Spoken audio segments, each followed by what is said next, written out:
Hoy es viernes de mesa de análisis, amigos. Recuerden que usted también puede participar al 1629595. Estaremos platicando a lo largo de estos 30 minutos sobre el informe de actividades, los dos informes de actividades de la alcaldesa capitalina Lorena Martínez Rodríguez. Manuel González, Alan Capetillo, a quienes recibo con mucho gusto. Les doy la más cordial bienvenida precisamente para platicar.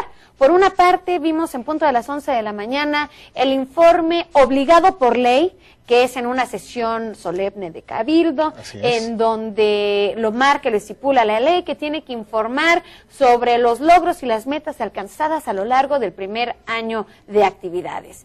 Este segundo informe, bastante novedoso, se sale totalmente de cualquier forma de presentar las actividades de un año, se rompe el paradigma, lo llaman una calificación ciudadana. 2 horas de responder 300 preguntas que fueron hechas por los ciudadanos a lo largo de una semana, que estuvieron varios buzones en distintos puntos de la ciudad, en distintas delegaciones en la ciudad, para cuestionar a la alcaldesa capitalina y solicitar obras o proyectos a la presidenta municipal, y el día de ayer se dio la tarea de responder. Así es. Fue muy interesante el ejercicio que vimos ayer. Bueno, de entrada el ejercicio constitucional que lo tiene que llevar a cabo con Cabildo, donde también hubo posicionamientos interesantes, no solo de la alcaldesa, sino también de la oposición. Por ejemplo, esta pregunta que a Mansalva le tira Pérez Almanza de la elegimos para 3 años y 3 años queremos que se quede, y ya lleva una connotación política clara que después Lorena tuvo que retomar y del que hablaremos en un momento. La sesión de Cabildo fue muy formal, la presencia del gobernador, el discurso de la alcaldesa, muy apegado a los cánones de todos los informes de este tipo que se llevan a cabo en prácticamente todos los municipios del estado.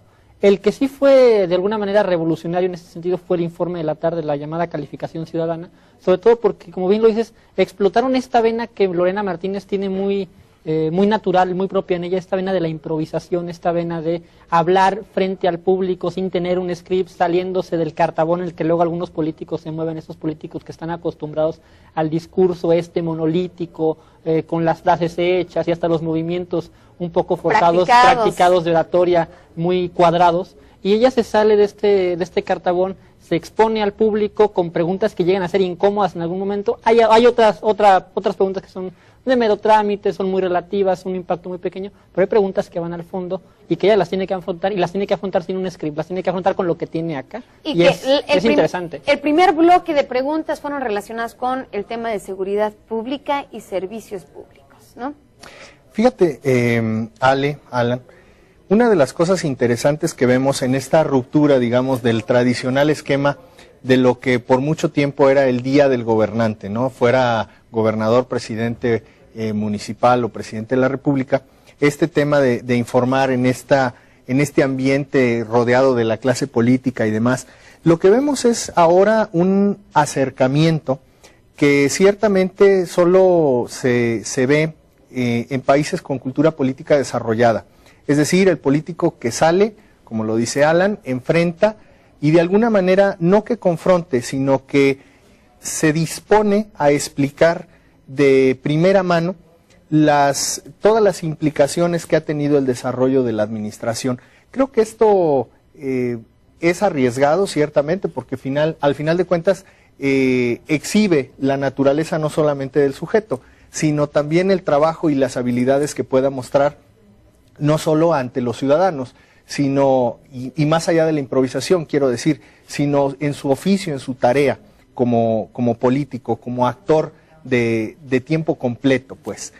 Entiéndase que esta aproximación con la ciudadanía como ejercicio novedoso tiene este riesgo, y creo que a pesar también de la problemática que pudo haber significado hacerlo por primera vez, que entiendo que en algún momento se habló de que había unos pases y luego que se dio entrada de manera generalizada y todo, esta situación pone de manera abierta un nuevo esquema en que la ciudadanía puede participar y puede acercarse al tema político. Es decir, ya no tenemos que esperar, y bueno, se hizo mediante el buzón, que era como la manera práctica, ¿no?, de enviar el tema de la pregunta, pero también desmitificar, a mí es lo que me llama más la atención, el desmitificar las formas, el desmitificar esta parte donde el político es casi intangible, ¿no? Y volverlos seres humanos, volverlos de carne y hueso. Claro. Y correr un riesgo político, porque se corre un riesgo político, solo para dimensionar el hecho.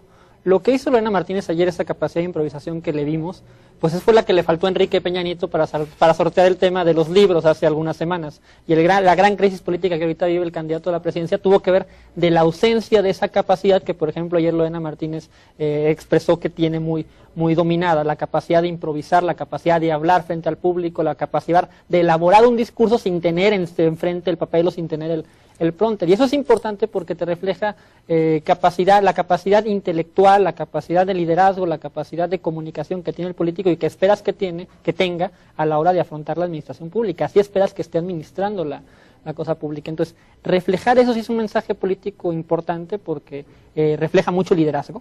Claro.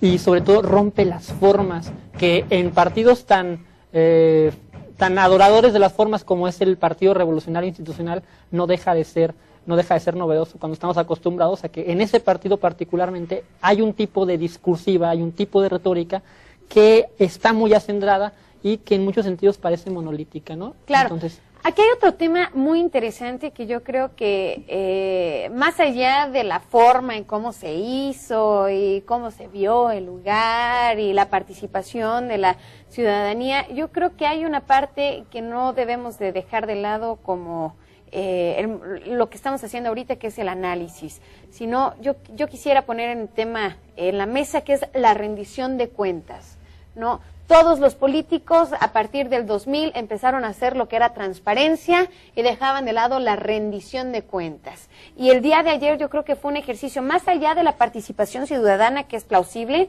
fue un tema de rendición de cuentas.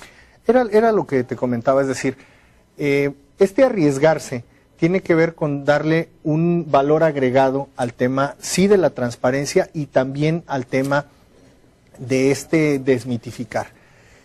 El hecho de que un gobernante pueda afrontar cualquier cuestionamiento que la ciudadanía le haga de primera mano, significa no solo que conoce lo que está sucediendo, sino que también es capaz de ofrecer una respuesta concreta a una pregunta concreta, que eso desafortunadamente no lo vemos todos los días. Claro. Y creo que esa es de alguna manera el sello distintivo que se le imprime a este ejercicio que se realizó, y particularmente el que haya sido una convocatoria prácticamente a todos los sectores en este tema del consejo, de la ciudad y todo lo que abarca y lo que significa ahora esta nueva posibilidad de participación en Aguascalientes. Creo que eso es, a mi gusto, insisto, lo que resulta más vanguardista del informe.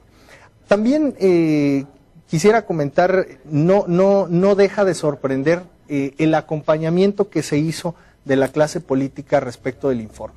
A mí me llama mucho la atención, y digo, es clara esta intención que se viene manejando tanto de la vinculación que se ha hecho con algunos panistas, pero también, y por eso la presencia de Marta Sagún, aunque aquí mismo se le descalificó, ¿no? Claro. A los señalamientos y las precisiones que hizo sobre el propio Calderón, pero también a mí me llama la atención esta presencia insistente del clero, tanto en el informe que vimos de Carlos Lozano, como ahora en este informe. En los dos informes de la alcaldesa capitalina. Así, ¿no? Es, estuvieron presentes. Y también no se puede dejar de lado la presencia del exgobernador del estado, Luis Armando Reynoso Femat, en ambos informes. Y hablar también de la presencia de Lourdes Reynoso, hablar de Raúl Cuadra, hablar de algunos personajes que tienen una historia política que los liga de alguna manera a la realidad política que hoy vivimos.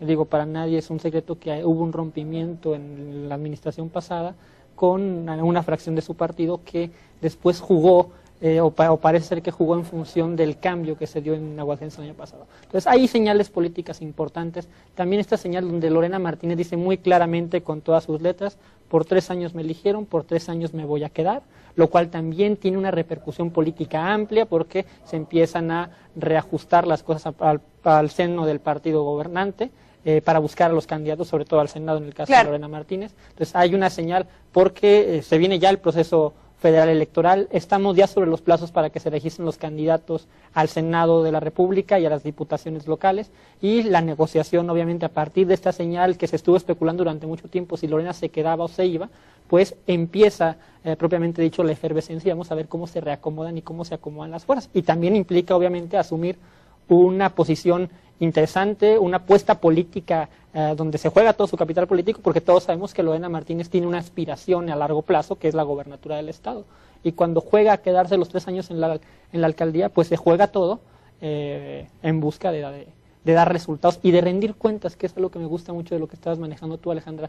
Esta idea de abrirse a la ciudadanía y que la ciudadanía evalúe y califique concretamente el ejercicio del que falta esa parte, público, ¿no? Digo, vimos la parte en donde cuestionaba, ahora falta la parte de saber qué opinión mereció a la ciudadanía en general esta dinámica. Ese es un trabajo de la opinión pública de entrada, de la academia, que tiene que evaluar el contenido propio del informe, más allá del contenido político, el contenido concreto de los programas que se han llevado a cabo. Quizás habría que hablar de la línea verde, del avance que ha tenido, y también tiene que ver con la oposición. El trabajo de la oposición es encontrar en ese informe, en ese mamotreto de números y cifras, una interpretación alternativa a los números felices que luego presentan los políticos para marcar los acentos de qué es lo que está pendiente. Y ahí está pendiente la labor de los diputados y de los regidores de oposición. Claro, y que el día de hoy lo dijo en voz del presidente del Partido Acción Nacional, lo harán a partir del día de mañana, un análisis minucioso de lo que se presentó el día de ayer. Así es, esta etapa finalmente con los informes, los que rinden tanto los gobernadores como los presidentes municipales, es lo que siempre vemos como acto político. Falta todavía que se desglose precisamente esta información en el Congreso, que el Congreso en su momento solicite las comparecencias para que se aclaren precisamente todos los elementos que tienen que darse a cuenta.